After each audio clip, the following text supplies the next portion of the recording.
Cette émission, c'est l'accomplissement d'un rêve de faire de l'animation depuis l'adolescence. Et je voulais absolument réorienter ma carrière vers la rando et le plein air. Alors l'idée de combiner mes passions était pour moi la voie à suivre. Devant une bière de micro à Joliette en 2017, l'idée d'une première production télévisuelle combinant la randonnée tout en présentant des amis aventuriers fait son chemin. Alexis le randonneur était né. J'ai présenté le concept à TVA Sport et elle a fait le saut immédiatement dans le projet. Au fil des années, j'ai rencontré des personnes exceptionnelles qui m'ont toutes appris quelque chose. Sur la nature, la randonnée, l'histoire, la faune, la flore et la vie. L'émission m'a aussi et surtout permis de découvrir des territoires d'une grande beauté, des sentiers insoupçonnés et des trésors cachés. Pour cette rétrospective, je vous invite à planer avec moi à travers les plus belles images tournées au fil des 4 premières saisons. Je vous amène dans les régions que j'ai visitées à travers la belle province. Ah, la belle Gaspésie. Ses rivages, ses montagnes, ses couchers de soleil. C'est véritablement le plein air, le grand air. Dès que j'y ai débarqué, j'ai été conquis.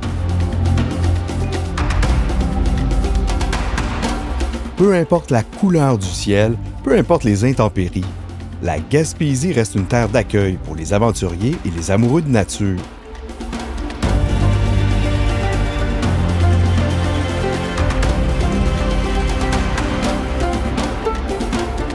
Je la trouve belle, peu importe la robe qu'elle parade.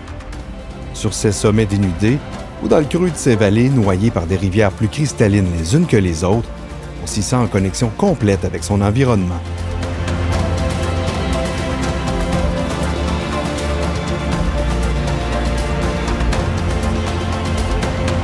Un véritable cadeau qui donne le goût d'y déployer ses ailes.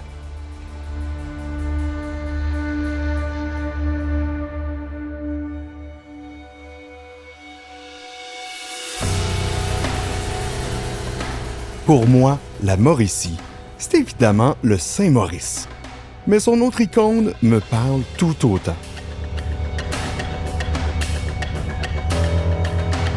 Je parle de mon ami Frédéric Dion, enfant chéri de la région.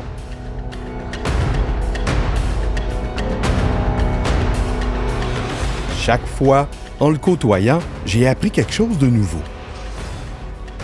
On ne sait jamais à quoi s'attendre avec lui.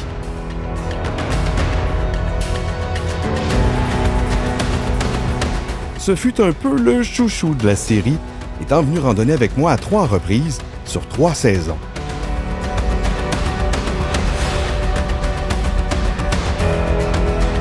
À chaque occasion, c'est carrément comme si je me lançais dans le vide.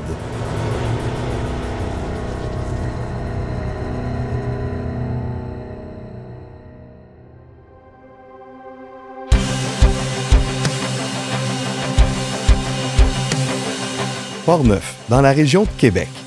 Pas besoin d'aller bien loin pour se retrouver en territoire sauvage.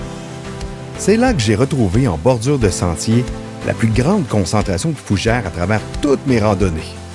Ça m'a marqué. C'était tellement beau à l'œil.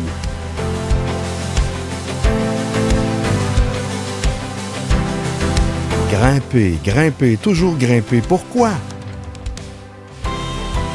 Pour voir plus loin sans doute.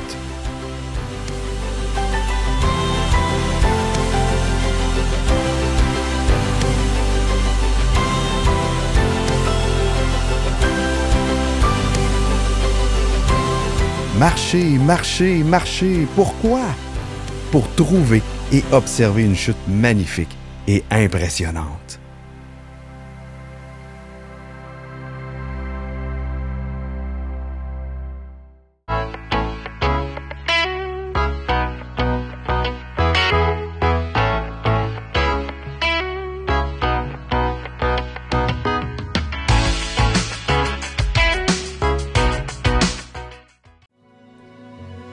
Je suis vraiment chanceux de parcourir les plus beaux coins de pays pour vous les présenter. Il y a quand même beaucoup de défis à relever pour produire la série. Peu de moyens, peu de temps de tournage et de montage, parce que ce que vous voyez a été tourné seulement quelques semaines avant. Un modèle peu répandu dans le milieu de la production télévisuelle. Je considère que mon équipe fait des miracles. Une rétrospective, c'est aussi le temps de dire merci. On débute le prochain bloc avec les régions qui m'ont accueilli le plus souvent à travers les saisons. 2 régions collées, mais qui sont loin d'être jumelles. Plutôt des sœurs avec quelques petits traits en commun, mais aussi bien des distinctions qui leur donnent leur oomph bien à elles.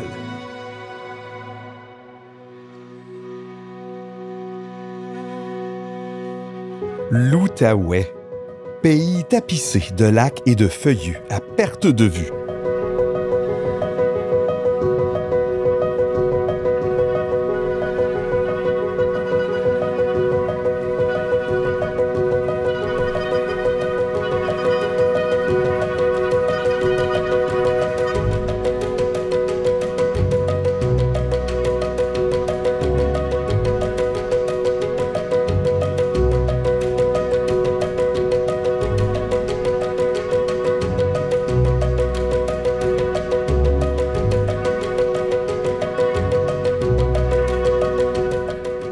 Je dois le dire, le coupable, celui qui m'a fait découvrir la région par ses sentiers, c'est Joe Explore. Un autre complice qui sera venu 2 fois dans la série. Qui aurait cru qu'on y trouvait une des plus grandes réserves écologiques privées en Amérique?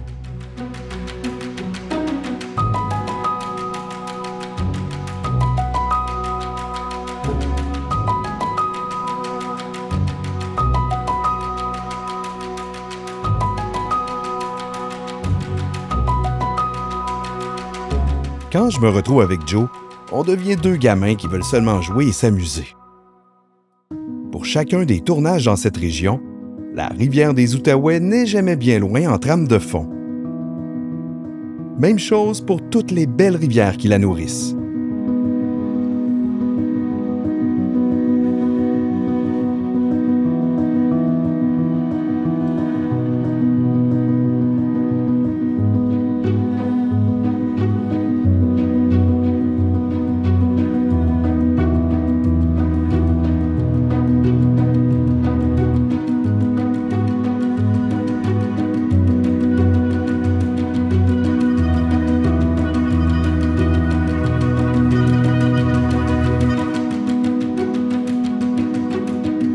Bon, encore Joe qui s'amuse. En fait, il avait perdu un pari. On a eu beaucoup de plaisir ensemble.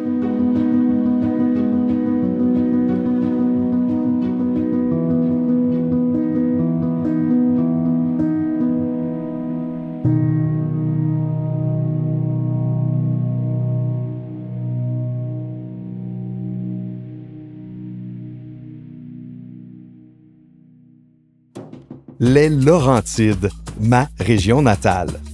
Une région prisée des touristes.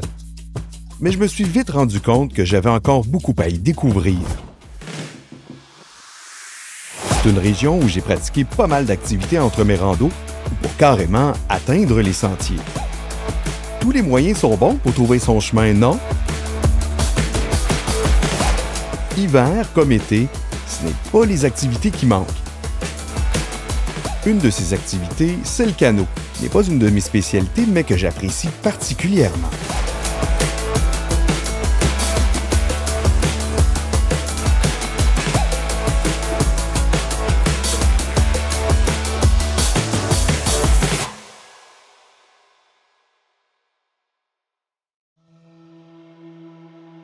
Les cantons de l'Est, pour moi, c'est un savant mélange de plaines, de vallons et de montagnes qui ne donnent pas leur place.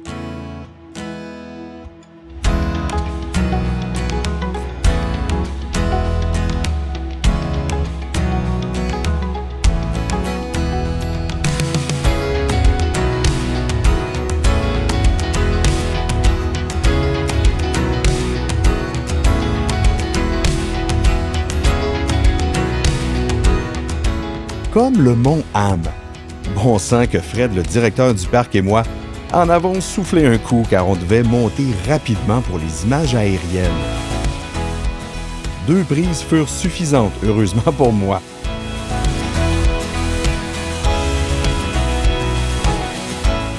Mais bon, quelle récompense cette vue!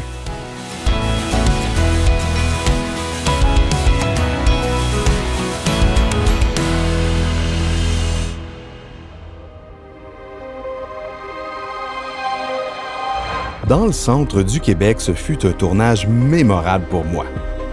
Pendant cette saison 2, je randonnais avec des gens proches de moi. Dans cet épisode, j'ai eu la chance de tourner avec ma famille, ma brune et mes 3 filles. Ça m'a permis de les initier à mon boulot, de voir les dessous d'un tournage et ensuite d'en voir le résultat. Je vais pour toujours garder ce moment dans mes meilleurs souvenirs de tournage.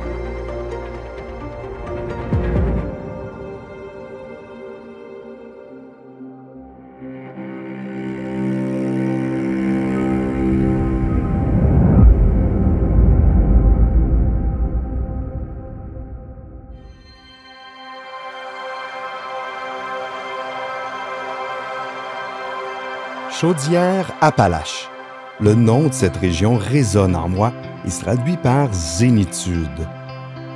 Randonnées multiples au fil de l'eau tranquille baignée et brassée à l'occasion par une chute n'ayant pas dit son dernier mot.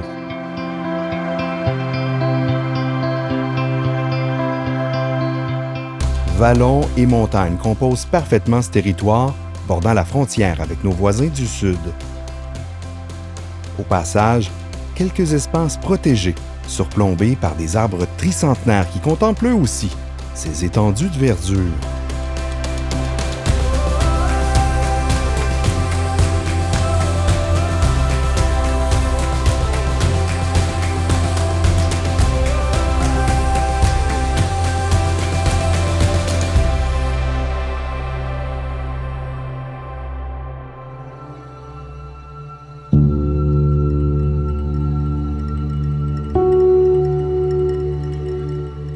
Lanaudière, c'est ma région d'adoption où je me suis dorénavant enraciné. Mon havre de paix.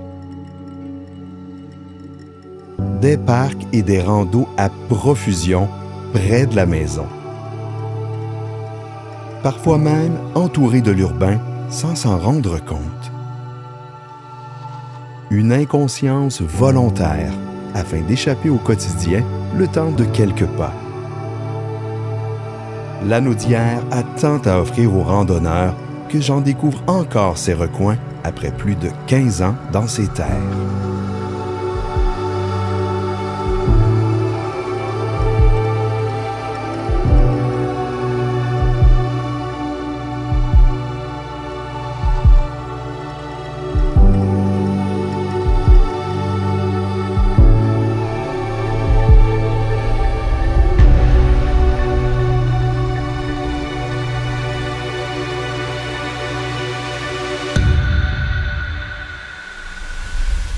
Des randonnées parmi des plantations d'épinettes, de patrimoine bâti ou des marécages, il y a vraiment moyen d'y varier ses sorties.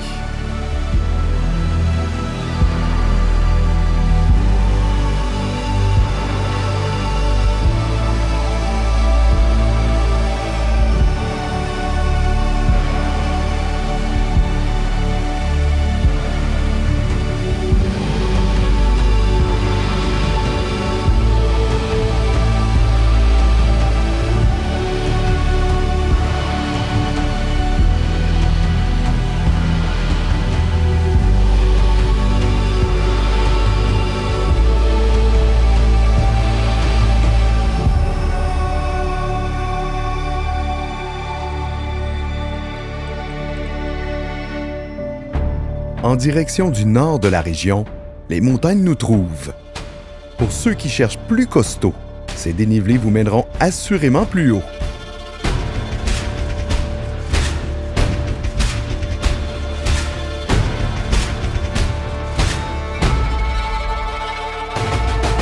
D'un point de vue saisissant, vous obligeant à vous arrêter pour en profiter.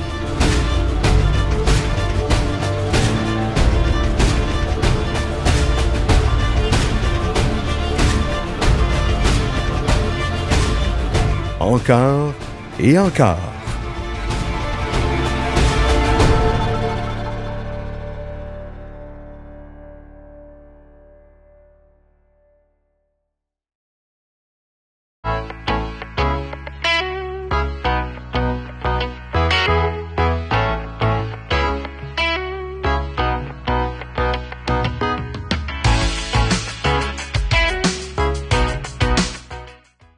Chaque région dévoile sa propre couleur, par son relief, Ces activités, ces gens, ça bouffe.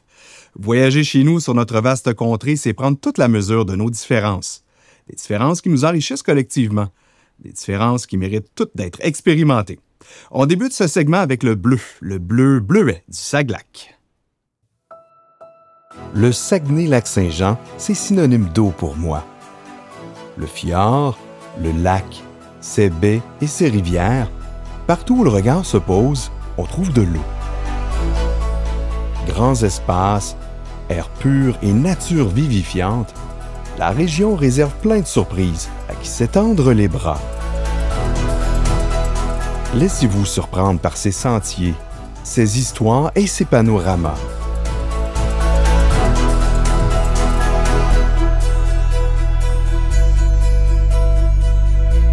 Le Saguenay-Lac-Saint-Jean, ça ouvre les esprits.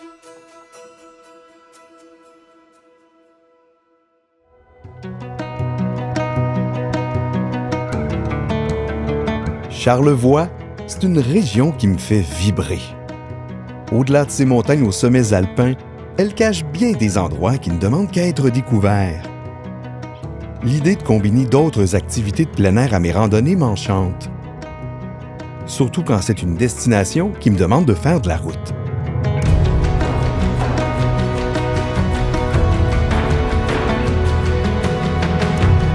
Pratiquer une nouvelle activité, une première fois demeure un stimulant difficile à battre.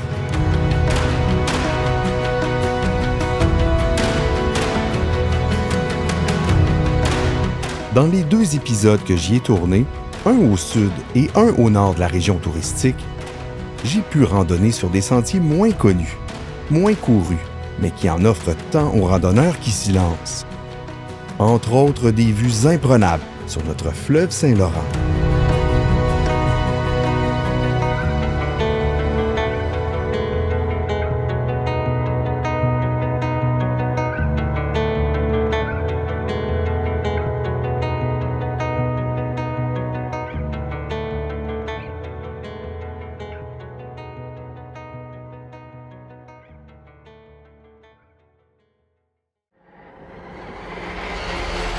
Quand on pense à la région du Bas-Saint-Laurent, c'est inévitable. On pense fleuve. On pense aux randonnées en bordure du cours d'eau. On pense aux multiples sports aquatiques qu'il nous permet de pratiquer sur un semblant de mer intérieure. Et qui dit mer, dit coucher de soleil à rendre jalouses toutes les destinations du monde. Mais l'émission m'a permis de me rendre aussi plus profondément à l'intérieur des terres. Là où se cachent lacs à poissons, rivières sinueuses et chutes tapageuses. Le Bas-Saint-Laurent, randonnée entre fleuve et montagne.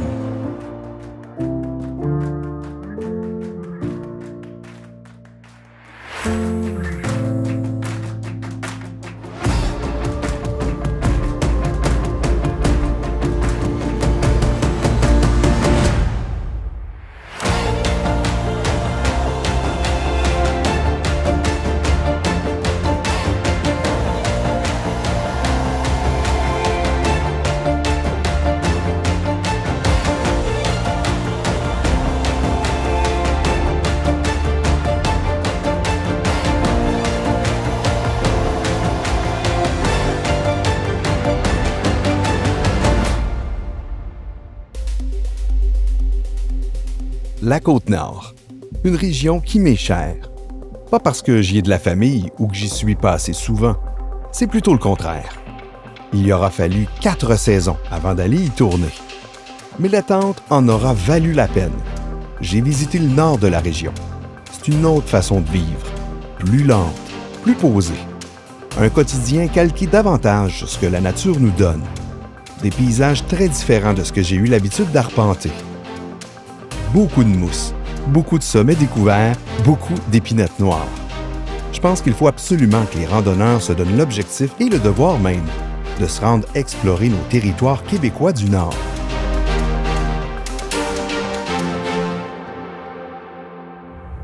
Sur tous nos projets de voyage, on devrait inclure ces paysages à couper le souffle.